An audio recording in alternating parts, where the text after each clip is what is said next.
Okay, good morning. So ngayon, October 30, Thursday, mga magsi 6:30. Kanina maambon pero ngayon medyo okay naman ang panahon. So meron tayong major update sa inyo. Pero pakita ko muna sa inyo itong mga tanim natin sa labas. Ito. Alam mo to ako nung date yan, pero magkakabatch yan. Ito, ayon, tsaka yung pinakadulo doon. So tingnan muna natin, ayan, siya. So, okay naman. Okay naman. So nag-start na tayo, may dalawa na tayong batch na 90 pieces na nandito sa location 2. So ito yung isa. Ito hindi pa masyado maayos kasi. Pero improve pa natin yung setup natin. Pero ayan. So may namatay. Ito yung nalubog sa tubig. Ayan, namatay siya. Tapos doon may damage yung trips doon pero mukhang hindi naman kumakalat. So tingnan natin.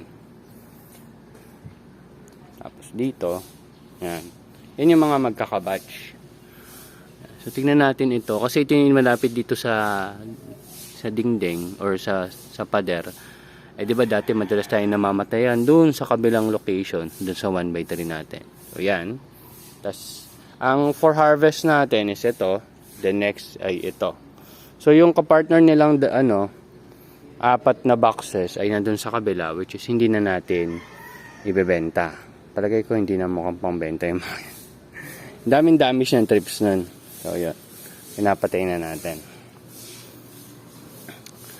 So, after yung batch na yon ay ito na ang susunod. So, itong batch na to, dito tayo magsisimula dun sa pagkuha natin ng isang customer o isang babagsakan. Yan. Yan sa batch na yan. Mukhang okay naman. Pero, dun pa rin sa dulo, kahit nilagyan ko ng ang tawag dito, basta may dinagdag ako para sa oxygen, nakalimutan ko yung tawag, ay hindi pa rin tumutubo ng maayos. So, para palagay ko may sumpa doon Ewan ko kung bakit sobrang liit niyan. Hindi naman siguro sa sunlight or kung ano man. Pero yun, titingnan natin doon kasi ewan ko kung liliit din. Pero yan, mapansin nyo, meron tayong pula, katulad na nandun, may pula, tigta 3. So, dito tayo sa ating main focus ngayon. So makikita nyo sa loob ng malaki nating greenhouse, meron tayong isa pang greenhouse or net house na mas malaki ng konti kumpara dun sa 1x1 natin. So ang height nito is 1.2, yung pinakamataas, yung kabilang side is 1 meter. So tara, pasok tayo. Dahan-dahan lang kasi ngayong maulan, madulas din dito sa taniman may mga lumot-lumot, hindi pa nalilinis. So, ang pinagbago nito ay kumpara sa dati na mababa ang flooring, kaya minsan natatalsikan ng putik yung gilid ng ating styro box, tinaasan ko. Ang taas nito is 40 cm or 16 inches from the ground. Ito kasi dati parang lang to 8 inches lang yata ito, kung hindi ako nagkakamali, 8 inches. Tapos ito, yung height nito, yung lower part is 70 cm, then yung higher part is 1 meter. So dito ngayon ay 1.2 ang pinakamataas natin. So nadagdagan pa siya ng kaunting height dahil pinatong natin tong 1 inch ulit. Then yung ganoon din sa kabila. So ang itong nagawa ko na to, natapos ko to within 3 days. Pero palagay ko kung sisipagin talaga ako 2 days, kaya ko siyang tapusin. Basta nakaayos na yung mga materyales. Ayan.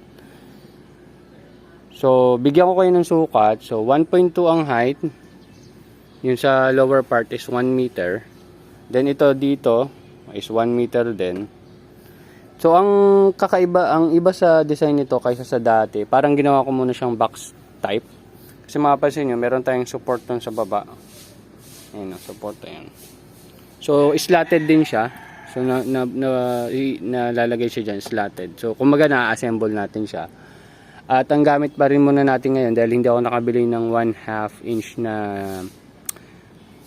tubular na round, ay yung tubo lang muna. Yan. Tapos, gamit pa rin natin yung clip natin. So, sa isang 1x1, ay may 3 clip. Ito pala kulang ng clip. Lalagyan ko pa ng clip para matibay talaga. At ito, inayos ko ito kagahapon. At ako lang ang nag-assemble nito mag-isa. Yan. Kaya ko siyang i-assemble. Ang ginawa ko, ito kasi ang mga buo, itong mga sides. Yan. Buo yan. Tapos yung mga mahaba, tigti 3 meters yan, yung mahaba na yan. Tapos ito, mahaba 3 meters, 3 meters.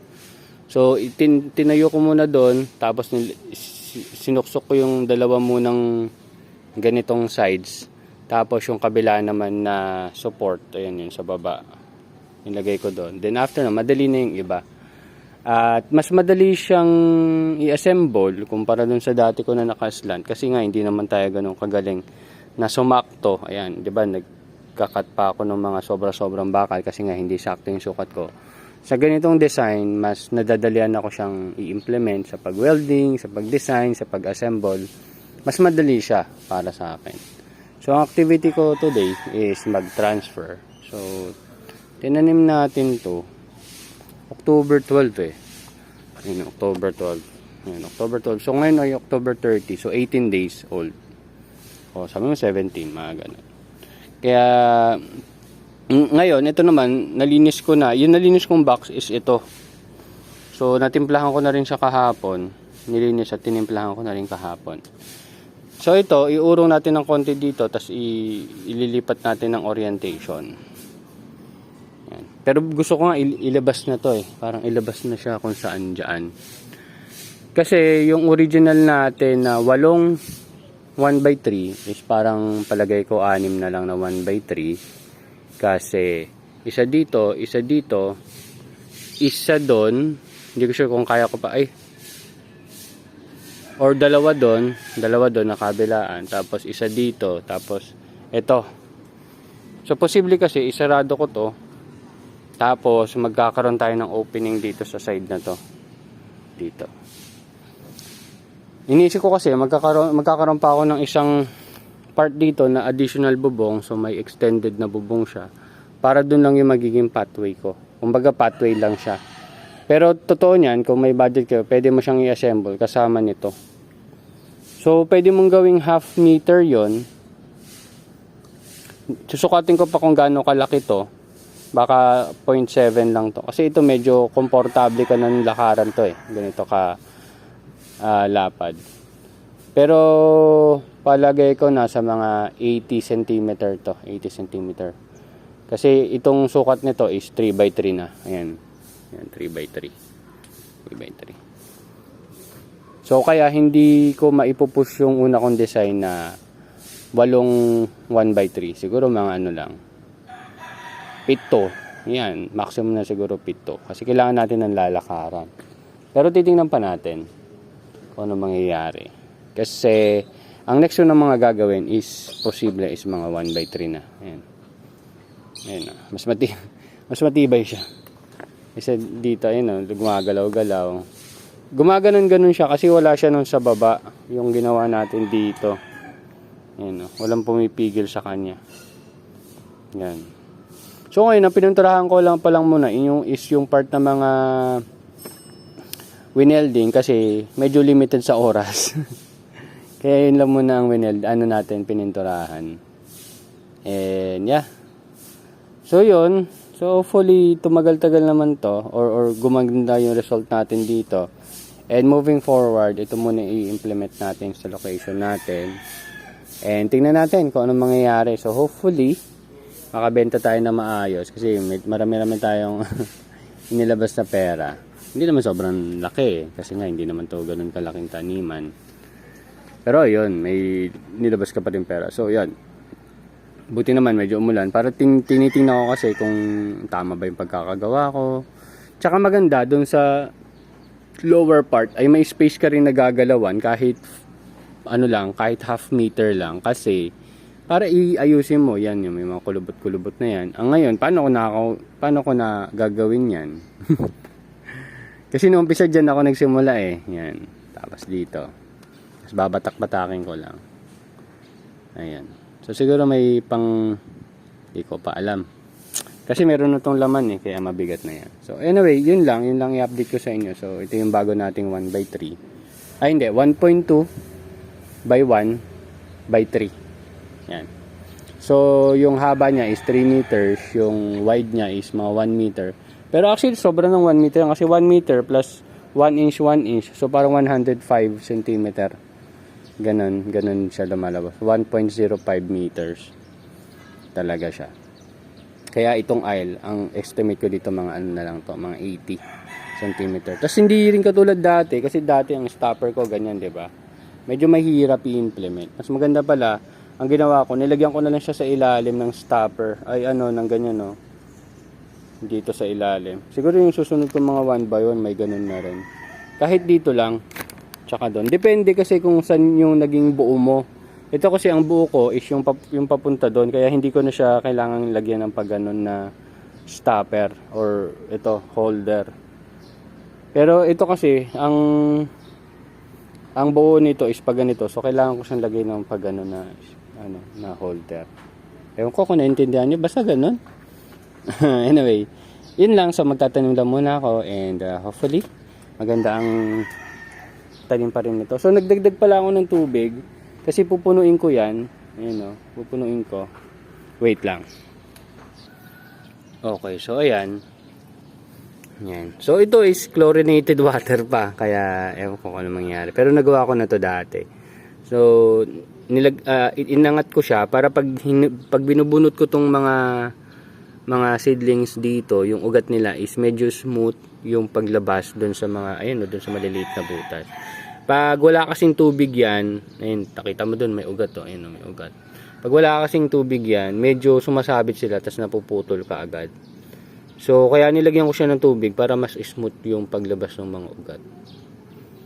Ayun. Pero hindi pa rin nape-prevent yung pagputol. Minsan, nangyayari din talaga. Siguro, lalo na pag nagkabuhol na yung dalawang ugat ng seedlings nyo. Kaya, hindi ko talaga prefer na mag-transfer ng more than 15 days old. Gusto ko talaga 12 days old lang, mga ganun. Kaya nga hindi pa ako nagtatanim nagsusowing ngayon kasi nga medyo dinedelay ko kasi nga kung habol ako ng habol, parang nasa-sacrifice ko rin yung quality ng mga gawa ko eh. Kaya pinokusan ko muna yung pag-build ng mga tataniman. Katulad nito, ang isa pang maging problema ko pag gumawa ako ng 1x3 ulit is wala na akong net. Pero meron pa akong ganito. Ito, galing to kay Cedric, ano to? Ito yung 200 microns. So, mapapansin mo yung difference eh. Yan, yan. Tsaka to. Diba? Ito, mura lang eh. Parang 5 meters, 200 pesos lang na ano ko eh. Pero ito, per meter, ano ka, 200. So, times 5 siguro yung price niya. Pero, quality talaga, matibay talaga to. Pero, syempre, kung nagsisimula ako yung titipid, ito muna, gumagana naman to eh. So, kailangan nyo muna pag-aralan ng gumagana siya kaysa gumastos kagad yan ng malaki. Kaya nga, sabi ko sa inyo, yung easy hydroponics natin, ang simula nun is bottled water lang eh. So, pinaka-investment nyo lang dun is nutrient solution, tsaka buto. Hindi nyo rin kailangan bumili kaagad ng quality na buto, yung ginagamit ko, yung ganyan. Bili muna kayo nung maramihang buto, yung mga Ramgo, lettuce, kahit anong muna. Kailangan nyo munang maranasan yung proseso. Kumbaga, unti-untiin yung press. Then, tingnan nyo kung para sa inyo, di unti-unti yung dagdagan. Up until sa point na decided na kayo na talaga mag-setup ng ganito. Diba? Start kayo sa 1 by 1. O kung gusto nyo, 1 by 3 kaagad kasi gusto nyo per week meron kayo. Yan, pwede yan, 1 by 3. First week, second week, third week, fourth week, fifth and sixth week. Pagdating ng 6th week, harvest ka na dun sa first week. Then transfer ka na agad ng panibago. Then ganun. Magiging tuloy-tuloy na yan. So ang kailangan mo lang is 1 by 3. Parang nagastos ko dito ay sabihin mo na sa sa 1 by 1, parang ang estimate natin dun 2.5, parang ganun. 2.5 kasama na yung UV plastic, kasama na yung net, kasama na yung styro box. Tama ba? Styro box kasama doon. Mga ganun. Sabi mo 2.5, sabi mo ng 3K. Yan, sa isang 1 by 1 mo. Tapos meron ka ng 30 pieces lettuce. So 3K times 3. So 9,000. Sabi mo ng 10,000. Yan. Pero kailangan ikaw gagawa. So kung iba pa gagawa, medyo mapapamahal kasi ganun konti. Baka umabot ng 13,000. Yan, depende. Kasi ito, ako gumawa eh. Natuto tayo mag-welding kung ano-ano. Marami akong natutunan eh. Ayun lang. So, thank you very much. Magtatanim na ako at para makapag-walking pa ako ngayong umaga. Bye-bye!